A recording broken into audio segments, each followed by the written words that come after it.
One of the biggest challenges I see so many students struggle with is not only learning to draw loosely, but also appreciating and understanding why you should. It's such an important skill, not only for drawing and sketching, but for the mindset we need in drawing as well. I'll explain why you should practice it and share some simple exercises that I believe will help even the most rigid student to loosen up. And the usual show of appreciation for everyone who supported my books, Pen and Drawing a Simple Guide, and the supplementary Pen and Drawing Workbook. Thanks so much. So many students make the critical mistake of underestimating and overlooking the value of learning to draw loosely. And most likely because they don't really understand the value it can bring to their drawing process. And also, most students don't really practice it enough to the point where they can get comfortable. Because loose drawing can make us feel like we're not really in control, right?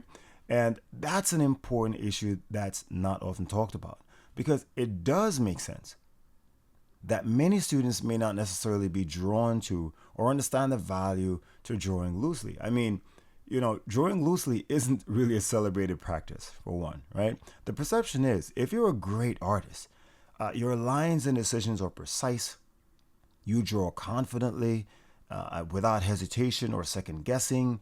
Everything seems perfect without preparation. You just get things right, one undone lines, and that's it, right? However, when we draw loosely, it does seem as if we're indecisive, right? Like we're not in control, like we're not sure of what we're doing, like we're just not confident. But ironically, that's kind of the point, right? We're holding ourselves back from wanting to be precise, to be tight, to be too decisive too soon.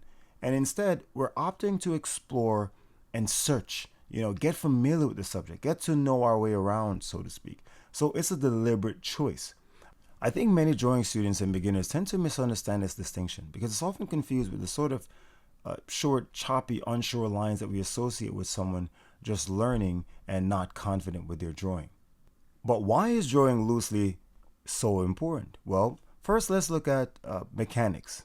Drawing loosely encourages us to be more gesturally, light to the touch, soft-handed, and to use more arm movement because we're more focused on capturing the essence or a general sense of things, right? Not necessarily just going for details, which is a common mistake so many drawing students make, rushing to carve out details or getting too specific too soon. The movement and control that loose drawing requires helps us to hold back and focus on the bigger picture, the bigger aspects of the subject. It encourages us to be light, gesturally, and fluid with our movements and mark making. Now, this is another thing that makes drawing loosely so important, and it's mindset. Now, in terms of mindset, drawing loosely helps us immensely, right? First, because we're not fixated on exactness and details, this now helps us to focus more on a relaxed approach, right? We find ourselves not focused or looking for definition, but our concern is with slowly and gradually getting more familiar with the subject and building our confidence. And this is so important for our drawing process and for practicing like the structure before details principle, So you can see why drawing loosely is often associated with gesture drawing and sketching or practice more in the early stages of drawing because it encourages you to take your time and explore, get to know your subject, have fun, feel things out, search things out. And then as you get more confident or more certain, then you start getting tighter with your drawing process. Okay, so here's some tips that will help you to draw more loosely. And the first one is obviously to use more arm movement.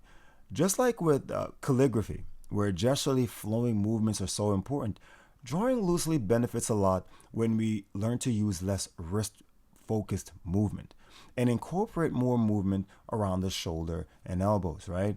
Our movement becomes less restricted, and with that increased range of motion, our strokes and marks are more fluid, are more gesturally, and more rhythmic. Now, it does take some getting used to because it can feel a bit awkward, just like I was mentioning about pen control and learning how to use underhand grip and so on, because it will feel a bit awkward at first because we're so used to cramping our pencil or our pen when we're writing. So loosening up will take some practice. But if you practice it enough to get comfortable and see the benefits, I guarantee it, you won't be able to stop. And the next really important tip is to leave details for last. I've reiterated this in so many videos because it is so important. It's important to take the time to build structure, to take your time and get familiar with the subject before you dive in, right? When we think details, we think small, we think control, and we tend to center our focus inwards, right? And this automatically puts us in this restrictive mindset, and it's quite the opposite of what loose drawing is all about. With loose drawing, we shift our focus outwards. We think big first, structure first, big shapes. We're more concerned with the essence, with gesture, and we're more likely to relax that rigidness that comes with the need for control or to divine details. And the last tip is to embrace the messiness, right? Too many students are overly concerned with making sure everything that goes on paper is finished drawing quality, right? Lines and shading should or must be neat, crisp, and right on first try. There's little room for error, and all lines laid down must be the ones we intend, right? Which is really counterproductive to what drawing and exploring is all about. This is not a healthy mindset to have as a drawing student or as a creative, period, right? Now, there is a place for being precise and being exact, but as a balance to that, drawing loosely is still an important part of the drawing process that should be a part of everybody's practice. Now, let's be clear. It doesn't mean we should, cast care to the wind and just draw in a reckless, erratic way. No, not at all. We don't want to go from one extreme, to the next. It just means finding it okay to redraw your lines, to let your lines explore, to search for a feeling and not just be precise or be concerned or fixated on accurate definition. So your looseness is sort of a curious and lighthearted exploration, if you will, right? You're building familiarity, you're building confidence, you're building your certainty with the subject. And this is a healthy and forgiving way to approach drawing that will benefit your overall creative process. Now, if you find that you're just really rigid and it's hard for you to loosen up, here's a simple exercise that will help. And it is to draw big. Like real big. All right? And by big, I mean like 14 by 20 or like 18 by 24, like this is ideal. And that's because drawing small and drawing big requires different movements and control. When I'm drawing the small circle, I only need to move my fingers or my wrist. But when I'm drawing big like this, it requires adjustments. We have to make adjustments in the way we make our marks, the way we move our hand, the way we control our pencil or our pen. When I'm drawing small choppy lines may work. But when we draw big like this, to draw this cube, to draw this block, I have to be moving my entire arm. If you notice, my fingers are not moving independently. It's almost like my fingers and my wrist are moving as one unit.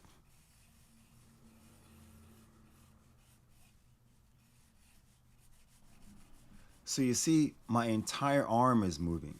You don't see my wrist bending so much. Like look at how I'm drawing this block. I'm thinking of the entire line. I'm not using short, choppy lines. The entire side or entire edge of a block is drawn with one stroke, one movement.